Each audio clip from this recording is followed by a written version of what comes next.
Namaskar, gente. Vamos ver o que vocês vão conseguir ouvir aí com essa voz de besouro minha. Então, eu vou fazer uma leitura.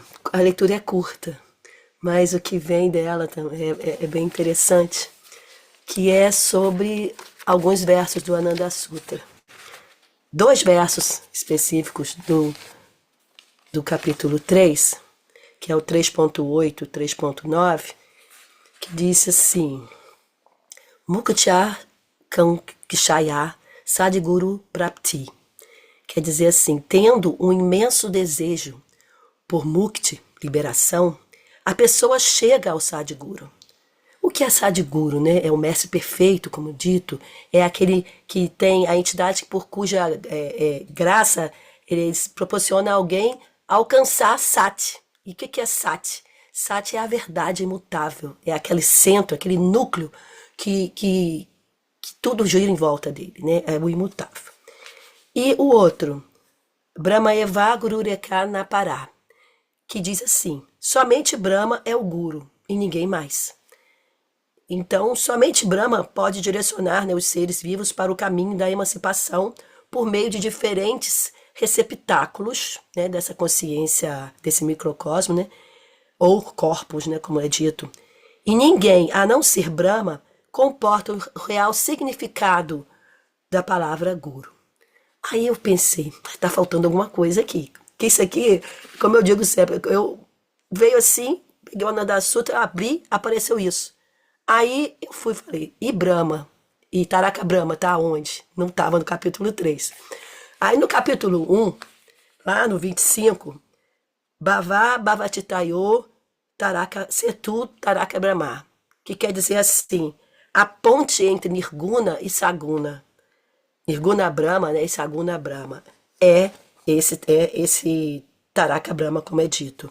Então ele está num ponto de tangência entre essas duas qualidades, essas duas esferas, vamos dizer assim, e ele pode cumprir então as duas funções. Ele pode cumprir a função no mundo do Saguna e também no de Nirguna, que é sem guna, sem nada, sem qualidade, sem totalmente livre, né? E aí é fundamental para que possamos nos relacionar com a entidade infinita. Por que, que ele é fundamental? Porque quando a gente pensa numa uma entidade infinita, sem forma, sem nada, como a gente sabe que é assim que a gente tem que pensar, inclusive Baba orienta assim, né, que a gente não deve pensar que a entidade infinita tem uma forma definida lá, como algumas religiões, algumas coisas querem mostrar, a gente vai minimizar Deus, né? Vai minimizar essa consciência infinita. Então a gente pensa que ele é infinito. E aí? Como é que a gente consegue se relacionar com algo tão amplo, tão abstrato, vamos dizer assim? Aí que entra o papel do Taraka Brahma.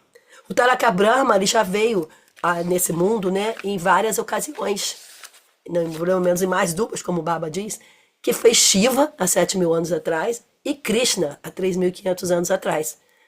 E ele, desculpa, que é as qualidades de um Taraka Brahma ele não precisa de guru, ele está sempre com a visão de querer o bem, né, de todos. Ele é aquele que consegue, o Taraka quer dizer libertador. Então, esses são os que têm essas características de Taraka Brahma. Então, é dito que o Taraka Brahma é o companheiro eterno. Ele, na verdade, é o Deus pessoal, né, dos sadhakas. E aí, é importante, muito importante, meditar nesse Taraka Brahma. Eu lembro que uma vez, né, que eu estava lá no treinamento ainda, bem 8 anos atrás, aí perguntaram assim, qual é a nossa meta? No final, as perguntas. Aí eu, Brahma? Não, nossa meta é Baba. Por que Baba? Baba vai chegar a Brahma.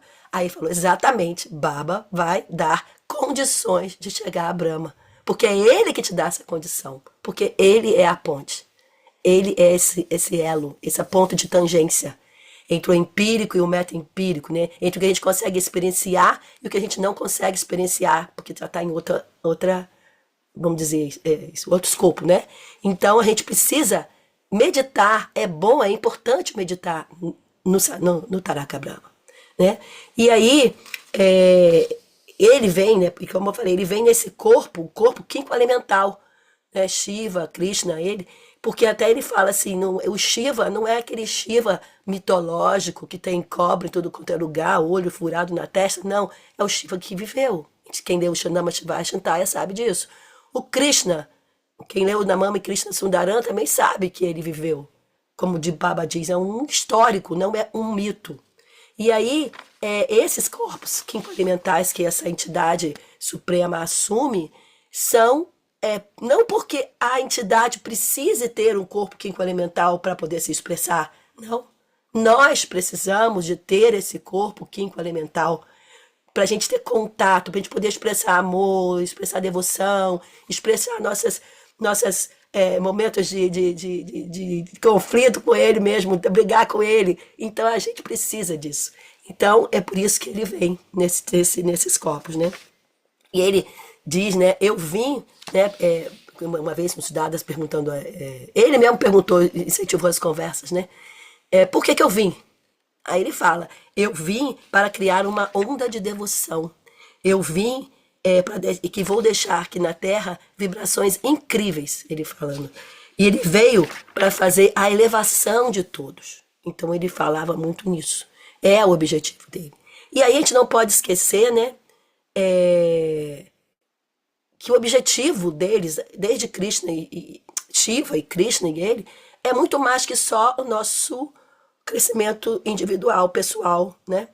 Então, como é dito, o Taraka Brahma é aquele Sadguru, né? É aquele, como eu li lá no começo, no Sutra, Sadguru é aquele que te permite entrar em contato com Sat, entrar em contato com esse Brahma, né? Com essa consciência infinita.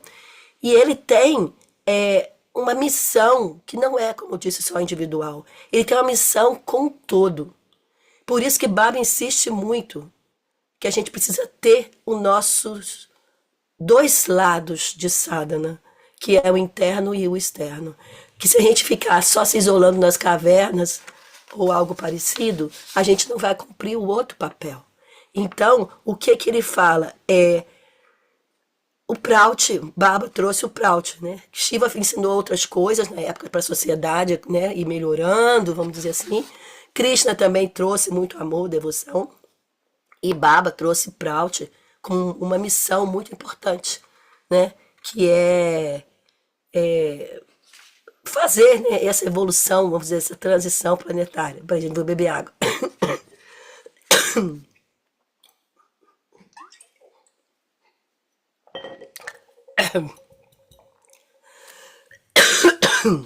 Comecei a falar.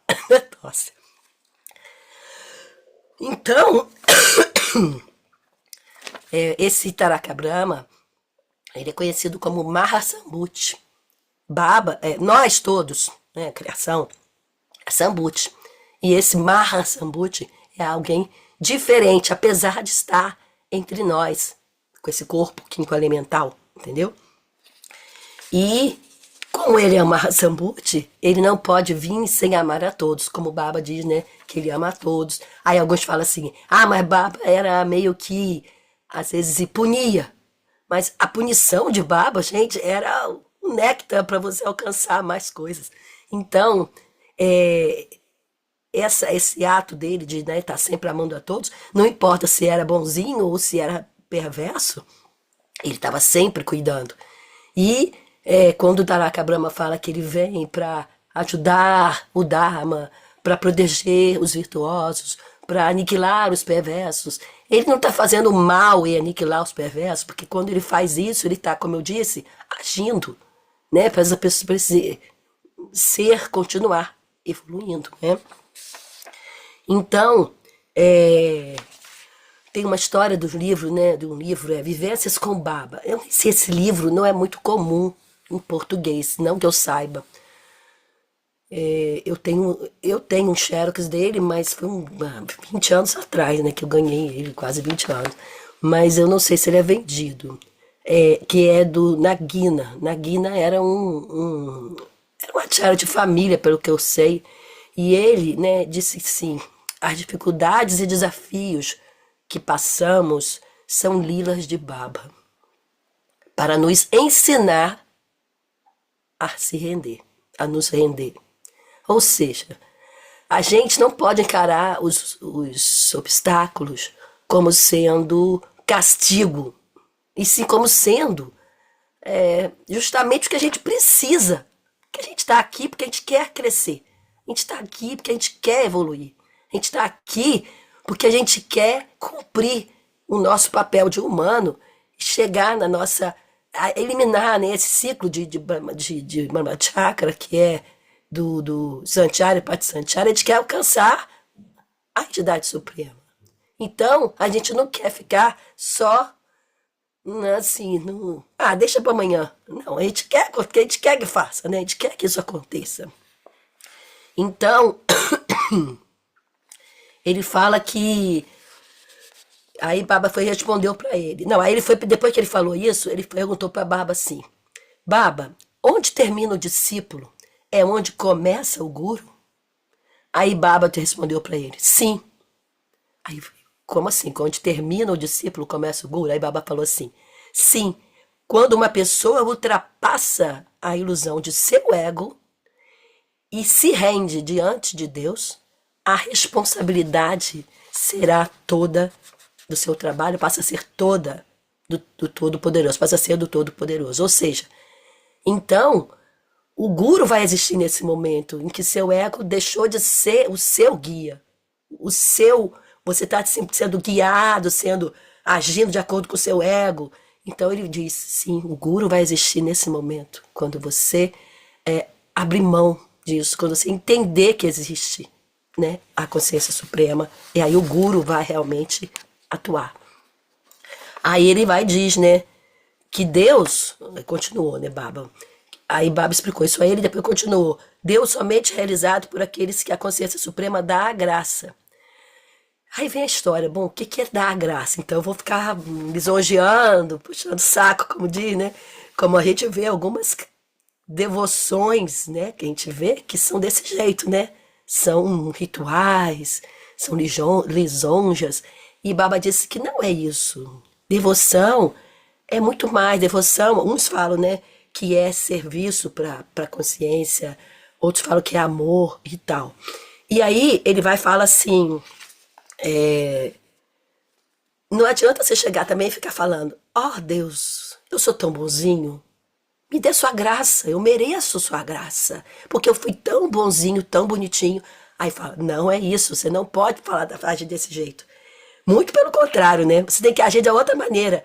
Eu estou aqui disposto a servir, a me esforçar cada vez mais para que eu possa ter o privilégio de alcançar a sua graça. E ao mesmo tempo, a gente não pode também fazer pensando assim, vou fazer, eu estou interessado em ganhar algo. Também não vale.